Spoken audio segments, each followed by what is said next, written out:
Lieutenant Governor Ainsworth, President Pro Tem Gudger, Speaker Ledbetter, Speaker Pro Tem Pringle, members of the Alabama Legislature, Chief Justice Stewart, Justices of the Supreme Court, distinguished guests, and my fellow Alabamians.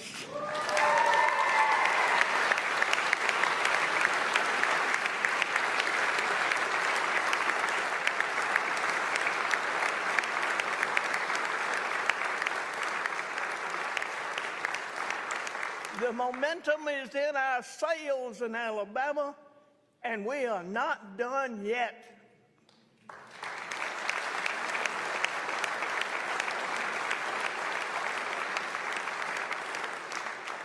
Today marks my 10th regular session as governor.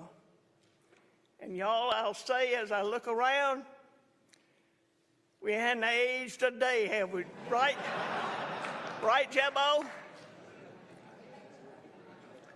Our state, however, looks different today than it did when I was sworn in April the 10th, 2017. I told the people of Alabama, despite the challenges we faced, we could view the transition as a positive opportunity. Being a former economic developer, I knew our first opportunity was to recruit and support businesses. Since then, we have seen investments totaling $69 billion with a B dollars, which has created 100,000 jobs and counting.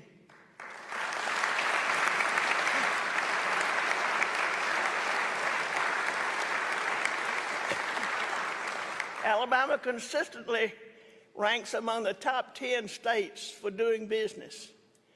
We are prioritizing workforce development, guaranteeing site readiness, and remaining steady and reliable for economic growth. Existing businesses are thriving, legacy sectors are growing, and still our economic landscape is transforming with new partners like Lilly Medicine. And we are aggressively working towards future projects excuse me, that will benefit our state for generations. In 2019,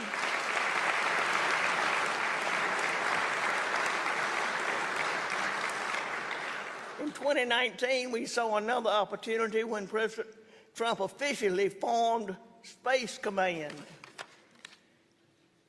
We immediately got to work in promoting Huntsville to become its home. Now finally, y'all, it's official.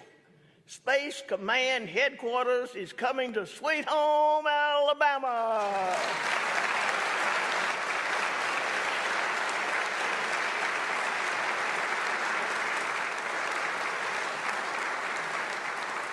But y'all, you can't have Lilly Medicine, Mazda Toyota Manufacturing, First Solar, Meta, Novelis, or even Space Command without a strong plan, one that includes reliable infrastructure. Since 2019, Alabama generated more than $2 million, paving the way for 500 total road and bridge projects in all 67 counties. None of these projects would have ever happened without the passage of Rebuild Alabama.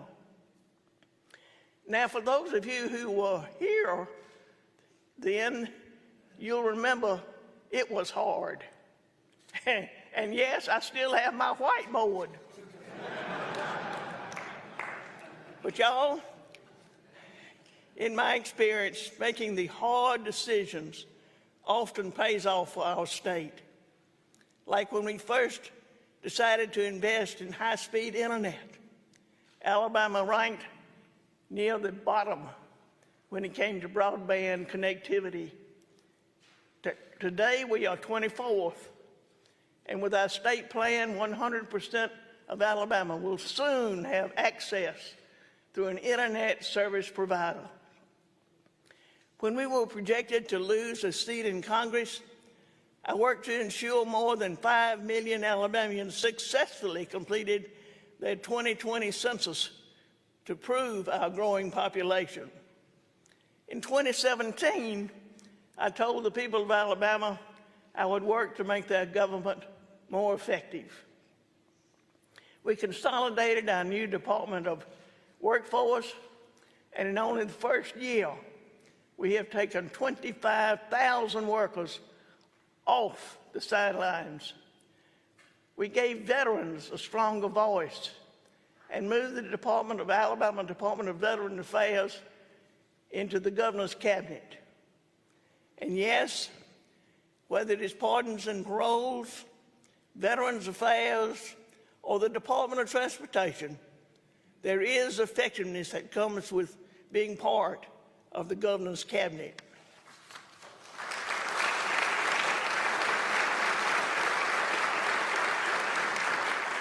We are supporting Alabama families from our record 6,000 plus foster care adoptions to our CHOOSE Act, education savings accounts, to paid parental leave for teachers. We are making Alabama the best state to live, work, and raise a family and visit. From our historic investments in outdoor recreation to the millions more tourists we see traveling to our state. We are solidifying Alabama as the defense capital of the United States. F-35 fighter jets roar through our Montgomery skies. Black Hawk helicopters fly above Fort Rucker, and robust ships are being built at Austin. Y'all, freedom rings all the way from Rocket City to the port city. We are also tackling long-neglected challenges head-on. We are nearing the completion of the construction on the new men's prison in Elmore County and are pressing forward with work on the Escambia facility, all the while recruiting a record number of corrections officers. And with much help from the legislature, we have conservatively budgeted and avoided proration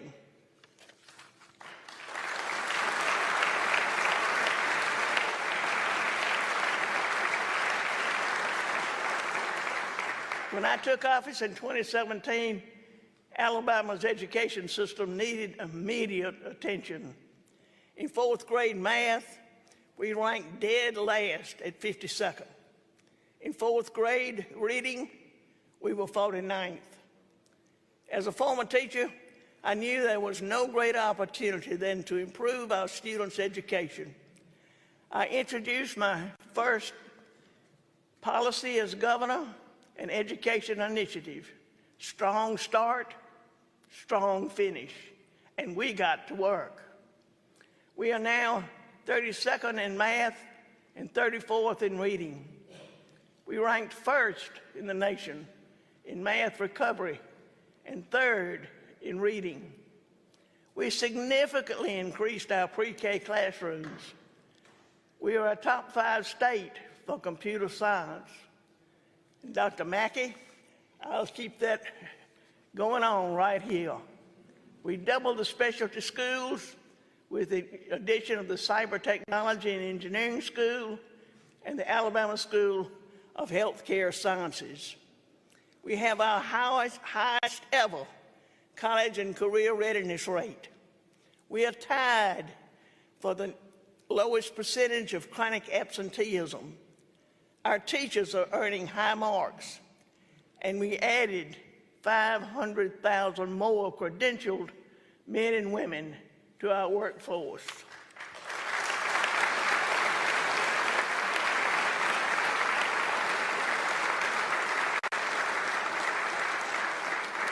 Truly, the tides are turning when it comes to education in Alabama.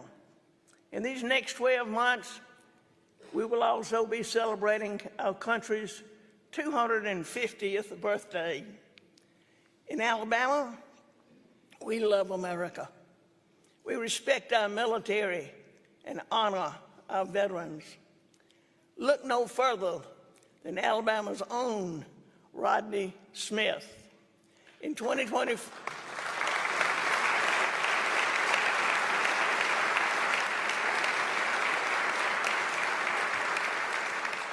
in 2015, he was studying computer science at Alabama A&M when he offered to help an elderly man mow his lawn. That one kind gesture turned this into a 50-state mission to mow lawns across our country with a focus on helping the men and women who served our nation, our veterans.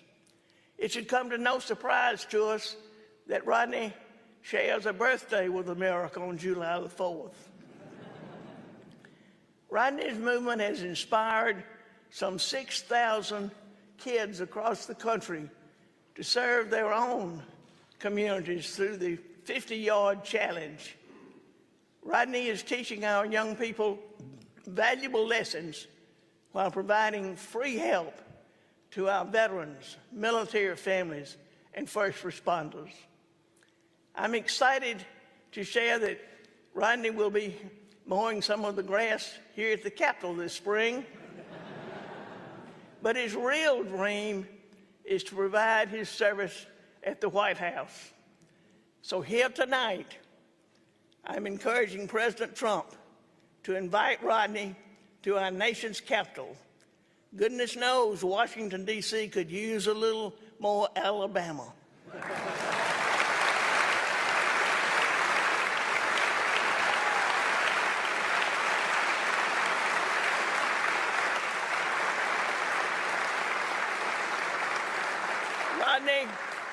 Rodney, thank you for showing the rest of America that Alabama patriotic spirit.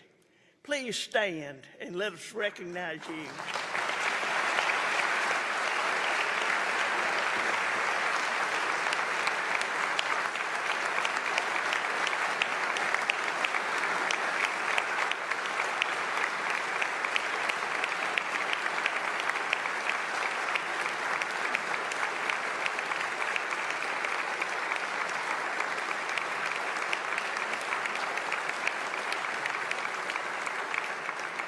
Ahead of tonight's speech, we also enjoyed a performance by the incredibly talented Montgomery Academy Chamber Chorus, led by Dr. Damian Womack. Y'all please stand and let us recognize you.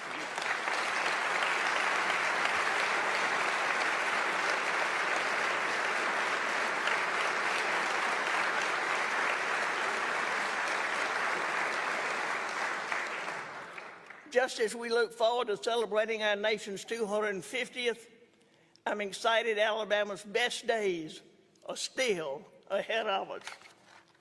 Ladies and gentlemen, the state of our state is strong, and our future is even stronger.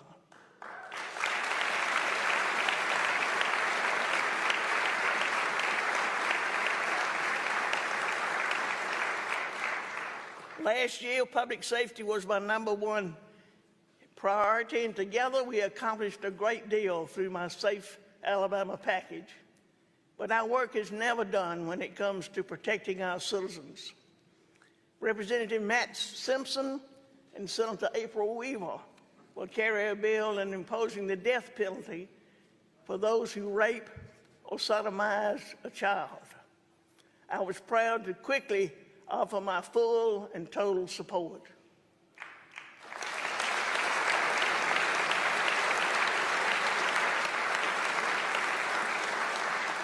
Ladies and gentlemen, I'm urging you to pass this legislation so I can sign it into law. Government at all levels should always prioritize public safety, and we can thank the men and women in blue for enforcing our laws. Unfortunately, Some criminals attempt to elude their authority. There are repeat offenders, and in worst cases, there's even been loss of life. It's time we crack down on that reckless criminal behavior and pass a bill led by Representative Reed Ingram and Senator Lance Bell. In Alabama, we enforce the law, and I look forward to this bill reaching my desk.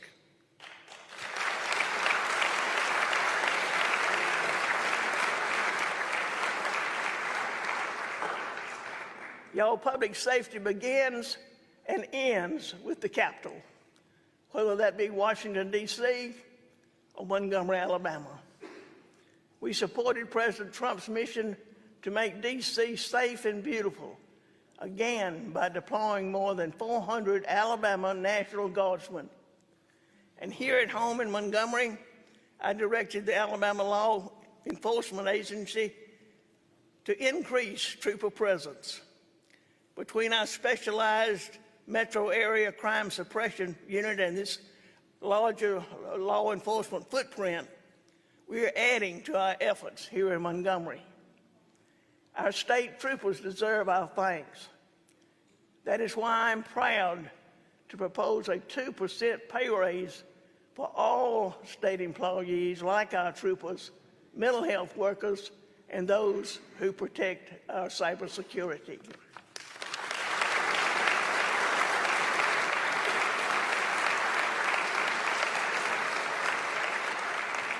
And whether it be our troopers' efforts to make it safe, teachers' steps to improve schools, or our attempts to ensure health care options in our capital city, I urge our local leaders to work with us over the next 12 months to put Montgomery on its strongest footing yet. We recently learned that Alabama will receive more than $203 million in the first year funding from the Rural Health Transformation Program.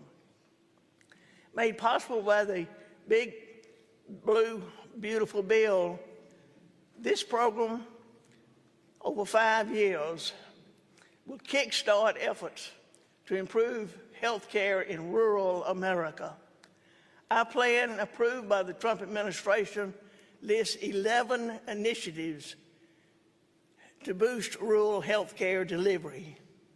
We have laid the groundwork for success, and I urge you, our legislators, to help develop needed policy and to fully implement this program. And to our health care leaders in the state, I challenge you to work with us in thinking outside the box and identifying new partners as we strive to improve health care in Alabama. As we continue addressing long-standing challenges, we must also prepare for the unknown. The Alabama Resiliency Council evaluates our state's ability to prepare for both natural and man-made disasters. Representative Chip Brown and Senator Steve Livingston will carry legislation to ensure that we have a statewide resilience plan. Every Alabamian is worthy of a resilient community when disaster strikes. Looking only at last year, our country experienced devastating weather events, including the horrific flooding in Texas that claimed the lives of fellow Alabamians, like the youngest being Sarah Marsh, who was away at summer camp. Unfortunately, Alabama is no stranger to the wrath of Mother Nature. We are also home to many of our own summer camps. And y'all, as a former counselor myself, ensuring safety in this space is very personal to me. For that reason, I am launching a statewide flood and notification system that will be in place for this summer. I'm also calling on the legislature to fund this notification system moving forward. We cannot put our young people at risk.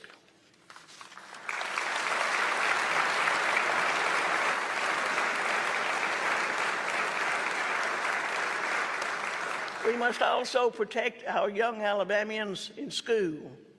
That's why I am proposing an additional $50 million for the K-12 safety efforts. Y'all, our students, are why I chose to run for a second full term. Our efforts are paying off, but as with anything else, our work is not yet done. Senator Matt Woods and Representative Rick Ream are putting forward a bill to create a temporary teaching certificate pathway for qualified veterans. I fully endorse this measure and look forward to this bill reaching my desk.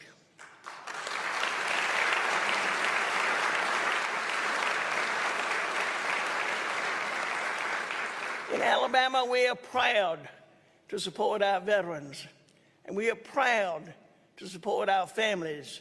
That includes making Alabama the most school choice friendly state in the nation.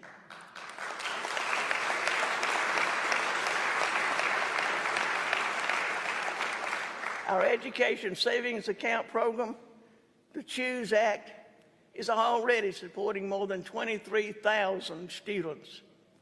That number will only grow as more folks learn about the program, as student athletes feel more confident in the rules, and when it becomes fully universal in year 3.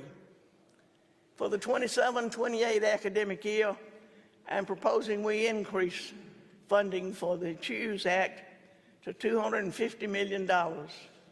This will help even more families receive the education that is best suited for their child.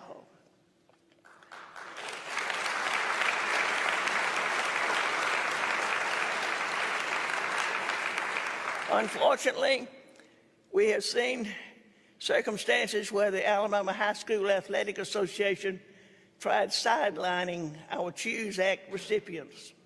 Speaker Ledbetter and I even took them to court. This session, Representative Danny Garrett and Senator Clyde Chambliss will carry the Let the Kids Play Act to make sure no family benefiting from the CHOOSE Act is unfairly benched again, never.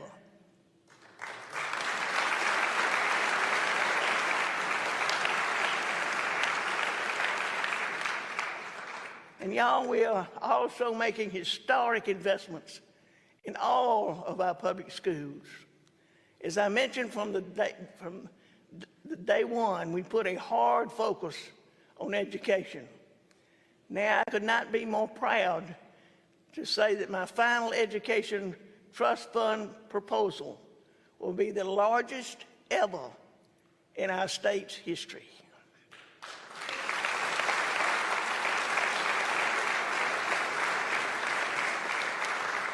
Our teachers are certainly key to our success.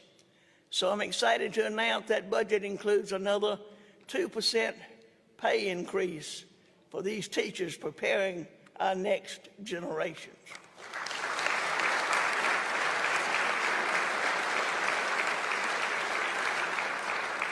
We are making wise investments in policies that work, like the Literacy and the Numeracy Acts.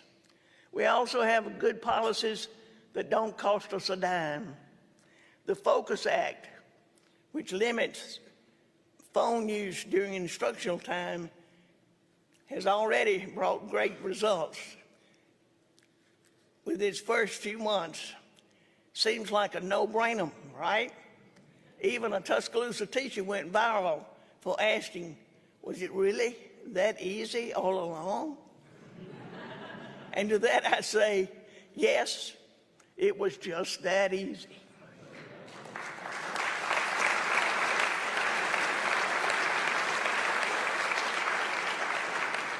Technology has incredible benefits, but too much of anything can be detrimental. My first early childhood education secretary, and now Representative Gina Ross, is putting forward a bill that will, with Senator Donnie Chastain, to limit screen time for children 5 and younger in publicly funded early learning centers.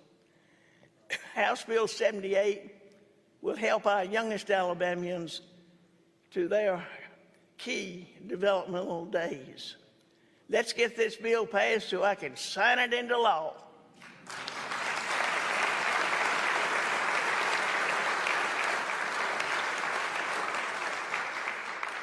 On this occasion, a few years ago, I declared we wanted to have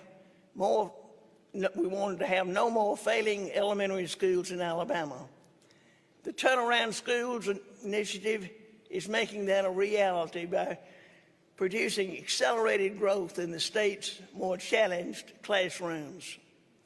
Y'all, these schools are improving at twice the statewide rate. Now, we will work towards graduating these successful schools to make room for a new cohort.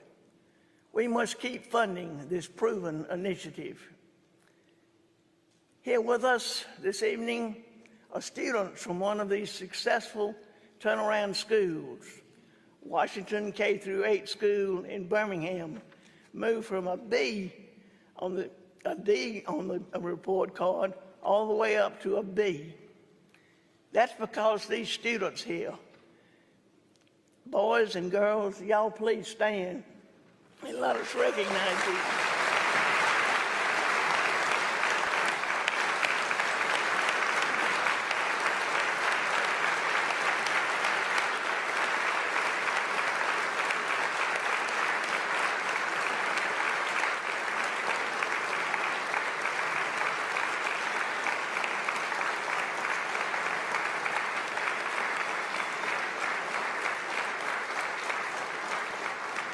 Ladies and gentlemen, these young people, future generations, they are why we serve. To our legislators, all that we have accomplished and all that we will accomplish would not be possible without your partnership. So thank you, thank you. You started this term strong. Let's finish strong and work together to ensure Alabama's best days are still ahead. And to our leaders, Pro Tem Gudger, having you on my team has allowed us to get good work done for the people of Alabama in just a short time. Your support really means a lot to me, and I know you will be serving for many more years to come. Leader Daniels, you have been with me for the long haul, and since you assumed your own leadership role in 2017, we have always agreed to listen to each other and work together to help the people of Alabama.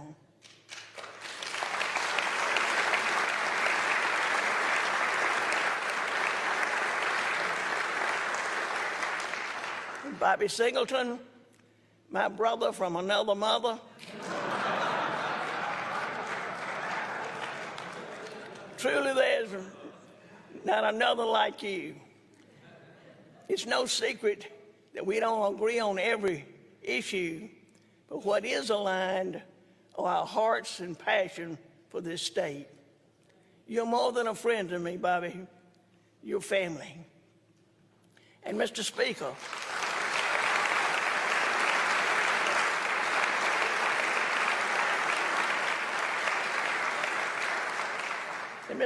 just 1 month before I was sworn in as governor, you assumed a leadership role and have been a strong, steady, and decisive partner.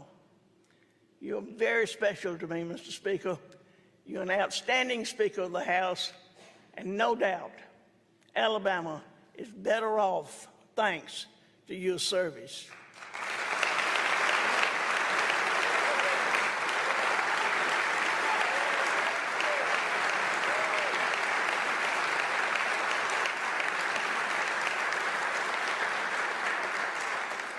I could single out so many of you, both past and present, who have been a friend to my administration. Just know how grateful I am to each of you. We have an exciting 12 months ahead, and we have much more to accomplish. To members of the Team Ivey, as people often tell me what a good job my administration is doing, I always remind them that these positive results are because of your loyalty and your responsibility in the ways that you have served on my cabinet and staff. Alabamians respect you and the manner in which you serve.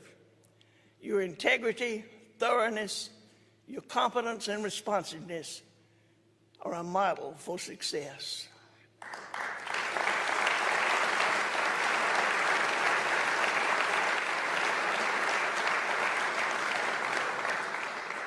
And to our young people across the state, I encourage you to consider preparing yourself for a career in public service.